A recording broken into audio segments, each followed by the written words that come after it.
Hey y'all, I'm Blaine Phillips. And I'm Phillips-LeVan. We're married, like just a minute ago, but we've been together for 14 years. We have a teenage daughter. Which means she's basically an adult, right? We're also growing a business on the side together. Wow, that's a lot. Yeah, that's a lot. Through all of that, we've learned how to improve so many aspects of our lives and show up in an amazing way. So we decided to host a podcast to share our journey with you. It's called Let's Do Life Together, because that's just what we want to do with you. So if you could use some tips and tricks on how to make life a little smoother, then you're in the right place. come on in and let's do life. Did you listen to last week's episode, number 44, where we talked about how freaking hard parenting a 13-year-old was? If you didn't, I'm going to ask you to pause this now and head on back and listen. We get pretty real, pretty raw. It's something to talk about, whether you're a parent or not. If you listened, or if you paused me and you're back, welcome back. Because this week, we're going to talk about friends. We dug into that a little bit last week, and that was a major part of what made 13 so hard for us, was the influence that Sienna got from different friends and different circles. And we want to dive a little deeper into that this week. Right. So we talked about, when they're younger, they really can't do that much in terms of friends. So they're friendly with people at school, but they rely on the adults around to actually coordinate anything outside of school and for them to actually grow that friendship. Then they go to middle school and the teenage years and get a hold of technology, and the parents are kind of out of the loop. So this episode is about how to help them, identify what makes a good friend. So is this a list episode? Oh boy, it's a list episode. Jason loves a list. We're going to give them 5 things, Jason. 5 characteristics to point them toward. Let's say point them toward when looking for a friend. You like your 5 things and your lists. I do. On the subject of 5, it might be catchy to say or whatever, but here it is. I believe it. We really are the sum of the 5 people we spend the most time with. We are influenced by them, whether we know it, whether we own it, whether we want to be, or whether we're not. We just are. Like, your friend tells you that they had the best dinner in the whole wide world at this restaurant and you've got to go try it. Chances are you probably are. Your best friend joins a gym and they're talking about it and they're raging about it. You're probably going to try it. Like, the good, the bad, whatever it is, the characteristics from our friends rub off on us. And so you want to make sure that the people you're spending your time with are the people you want to be like. You don't want to pick up the negative habits, or you just want to be around positive people. You want the kids to look for these things in their classmates or the kids around them, and kind of gravitate towards them, right? At least identify, be able to recognize. Yeah, not all kids are the same. They're not all going to be good influences. It's not necessarily their fault, but it's the reality. It's the facts. Let's be honest. We're just getting that as adults, that we're influenced by who we're around, that we become like that. We're just finally accepting that, or I know, at least I am in my adult years. Kids are a long way from that. They're a long way from really understanding how influenced they are by the people that they spend their time with. So as parents, it's our job we believe it's our job to steer them, to help them, to start to know what to look for in the people they hang out with, their friends, what they're influenced by. So today, we're going to give you, our families, 5 things that we are pointing Sienna towards looking at when she is talking about who her friends are and who she's spending her time with. You ready for your list? I'm ready. Number 1. Oh, he's ready. Number 1, people. Number 1. So this is just common values, or what we would call, we'd say, do they come from good people? So it's that family dynamic, that family in the household environment. It doesn't mean it has to be exactly the same as ours. I would challenge that you don't want it exactly the same as yours, because there's value in different types of people. Right. But there are some, core things. So, I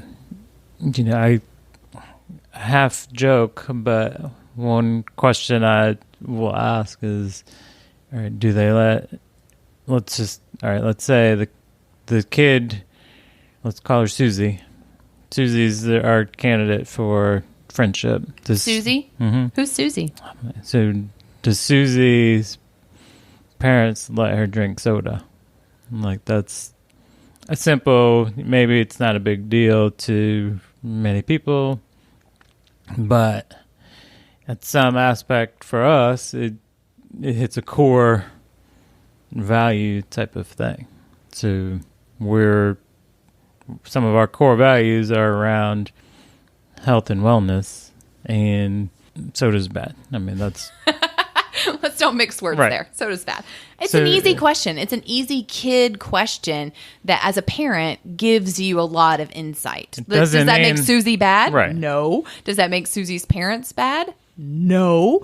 But that's a core thing. Health and taking care of your body is a big component of our family. That's no secret. You're here at episode 45. Like, if you've been here ever before, it's not a secret. And there's no value in drinking soda, people. Like, there's just not. If Susie's parents don't let her drink soda, okay, that means there's some shared value there. That also doesn't make Susie like the best thing since sliced bread either. Like, but it's just those little things that align with our common values of what we're doing. There's, could be, household rules are similar to ours. Well, that's an indicator that there's common values in place, probably. Yeah. So. I mean, does Susie's parents smoke? Like, we've asked that before. Like, that's a thing that I'd like to know. Do they smoke? Do they smoke in their house? We don't smoke, and we're pretty adamant about that too. Also, no value there. Right. Do they let Susie go to R-rated movies? Things like that. It's whatever it is. There's some simple questions that can give you just kind of a quick indicator of, right, what's the baseline in terms of shared or common values.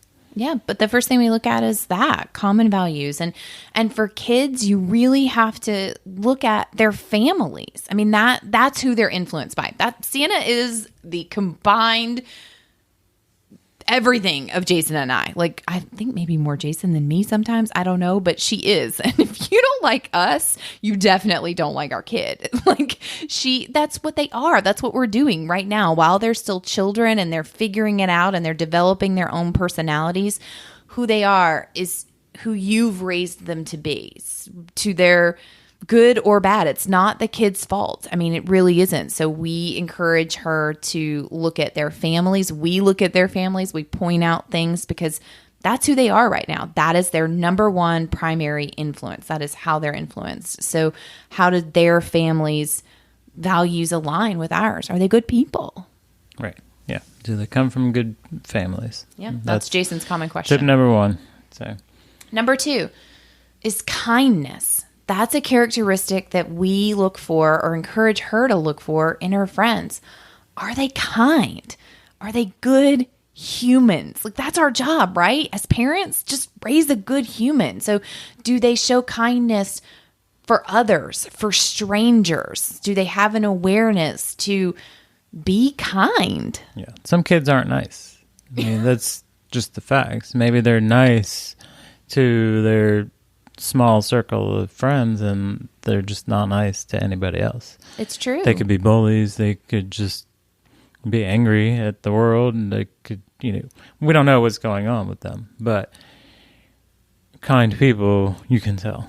I mean, it's consistently kind. And then I think that's what we want to encourage, is for her to find friends that are consistently kind. And sometimes your kids aren't going to recognize that things aren't kind. Like, Sienna does a great job of just telling us things. Like, she'll just tell us a story about something that transpired at school or whatever. And we're listening to the story because we want to know about her life. But as a parent, you're listening in a different way than they are. And we might hear something that was like, ooh, that wasn't really kind. And I might say that. We'll say, gosh, that wasn't so nice. Like, if I do not nice things. Like, I'm not pretending, but pointing that out and pointing them towards kindness being a characteristic that you want to look for in someone is important.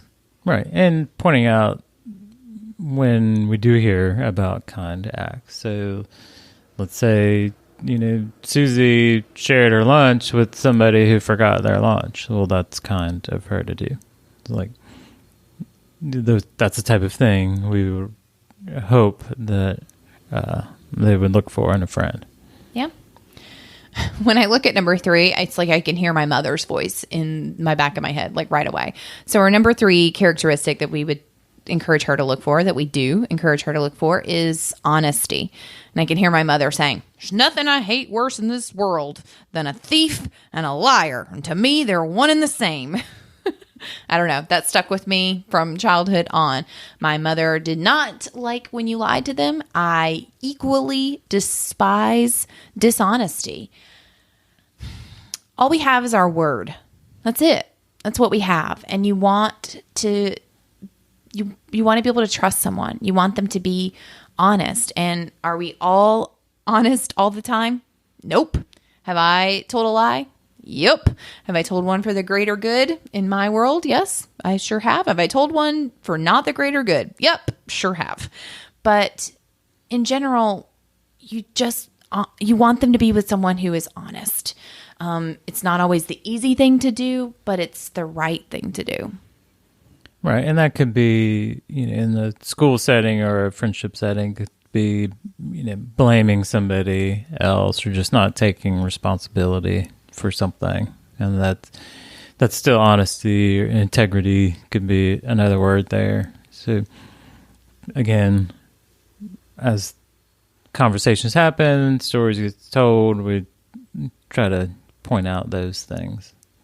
And also, if you come across a person and they're consistently dishonest or lack integrity, why would you think that they would just then be honest with you or about you, right, or anything? Like they're not an honest person. They're not going to somehow magically treat you differently than the rest of the world. There's going to come a time where they are dishonest to you or about you to other people, if that's who they are at their core.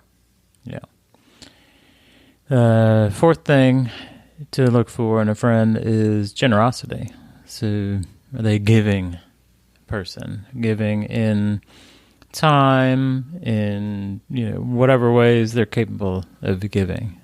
So that's kind of going back to the core values thing. That's a core value for our household is volunteering, giving back, things like that. But teenagers can be generous in their own ways. So recognizing that in particular acts and encouraging the same. Yeah. Do they give of their time? Do they give of their attention? Whatever it may be, you want a generous heart, like not someone that just covets everything and holds it tightly and there's not enough for everyone else. Like there's enough for everyone else. Will you share a stick of gum? Like it's simple stuff, but it matters. It adds up into who they are going to become and where they're headed. And for us, we are the give the shirt off your back kind of people because there's always more. We prefer to live from an abundance mindset that there's more, there will be more. And when you help other people, you're helping yourself too. And it's for the greater good. So you want them to be generous. Right. It could be they're making cookies and sharing it at lunch table. It could be, they find some little trinket that they know you would like, and they get it for you. There's lots of different ways. Yep. And the last one, number 5 characteristic that we point her to look toward is their character. Like, who are they? Will they stand up for what's right, for what they believe in, even when it's hard, even when no one's watching? When everyone's watching, like, will they still be, or will they fold and fall into the crowd or not say anything at all. Because that matters. That's important, who they are in their character. Right. They speak up. What is it? See something, say something, stand their ground, speak up, hold firm to their beliefs, and more than anything, I think. Yeah. I mean, an example of that is we heard a story about some bullying happening at school. There was this kid, I don't even really know a lot of the details, but the kid was having not nice things to say about pretty much everyone in Sienna's grade. And lots of kids were up in arms about it, but who really said something about it? Because some of the kids were having pretty horrific things said about them and the other ones not so much or nothing at all. And I want her to spend time with the kid that brings it to the counselor and is like, hey, I just want to make sure you know about this, because in my world, in my eyes, there's a kid that had something really horrific said about them that doesn't tell anyone and is internalizing it and could potentially be harmful situation to that child because they're not strong enough to stand up to say how badly this hurt me, and they're internalizing it. They don't have a resource to go to. They're scared. They're whatever.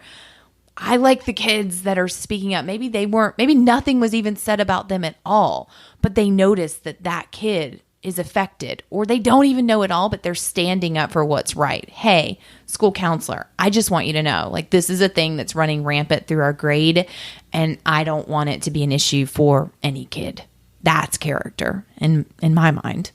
Right. So standing up for the weaker kids or their friends, or, just having their back, or just for the greater good, and just recognizing if something is unjust and speaking up. Yeah, I mean, that's hard to do even for us adults. So it's definitely hard for kids, and they're not always going to get it right. I don't always get it right, but just pointing out when they do. So let's review a quick recap on those 5 characteristics.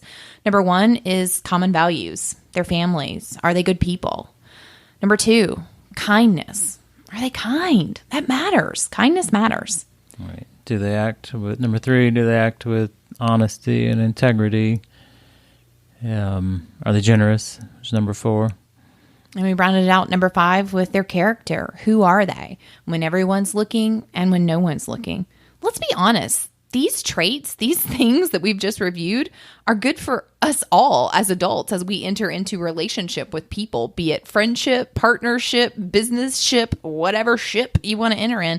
These are the kinds of things you want to look for. I think we can all benefit from it. But were you going to say something there? Yeah. I mean, you kind of use it as a filter. So, all right, here's Susie coming into the picture. All right, well, is she kind? Is she generous? Like, just, you can simply ask these things. And what about her, makes you say that she is honest? Have the kids start to think about who their friends are. Like, what type of people are their friends? And I think as parents, we've learned that the best way to really see Sienna take notice of what we're saying or take it into consideration. I mean, you can't always, as I talked about last week, bring the hammer down and drive it home. We just find ways to talk about it openly and hope that she's soaking it in, like we alluded to and Jason talked about a little bit, like praising those situations. You don't have to point out, is that one of the 5 characteristics that we told you to look for? You don't need to say that. But when you hear a story and Susie displayed kindness, oh my gosh, that was so nice of her. Like, that's awesome. Giving praise as those stories and as those examples come in of like, that was such a great gift that Susie gave you. Man, that was thoughtful of her. That's super cool. And just moving on, you don't need to say that's number 4, generosity. Susie checked the generosity box today. It's just recognizing those things, giving praise to them, and pointing them to recognize it too. And then I don't give any life or weight to the other things and the other friends that maybe aren't displaying this much. You're going to get a lot more attention, a lot more praise, and a lot more life coming to you when you are doing these things. And they will naturally weed themselves out, I think. Yeah, and, you still have to model it with our friends also. So, and be open about it. So if maybe we're exploring a new friendship with a family and it's very obvious when you stop pursuing that, well, why? She might say, why don't we hang out with the Johnsons anymore? Well, the Johnsons we just don't share a lot of the same values. And she understands enough to know what that means. So, yeah, that's important. We try to be as honest with her as possible, always, again, to the level that she's able to receive that. Lead by example, show them, and then have those conversations, because you're going to move on. We're going to ebb and flow through friendships. Friendships are hard. They're hard for them. They're still hard for us all these years later. But helping them now by laying the groundwork and pointing them to the characteristics that you really want to look for in another person will hopefully ease some of that hardship as they go on. That doesn't mean they won't still be influenced and have hard times and go through the 13 was hard year. It's going to happen. But we're just here to help you ease it a little bit more and do life together. We hope this was helpful. If you know anyone who is actively parenting in these teenage years and they just feel like they could need some encouragement, like they want to know that they're not alone, they want some steps, direct them to our podcast. Tell them to find us on the socials where we share actively what's going on in our worlds. Hopefully last week's and this week's was helpful to them, because it's hard. And it's extra hard when you feel like you're the only one, because I think we're always second guessing ourselves as parents and feeling lonely. And I want them to know that they're not. You're not, and they're not. So be a good friend to them by introducing us to them. Until next week.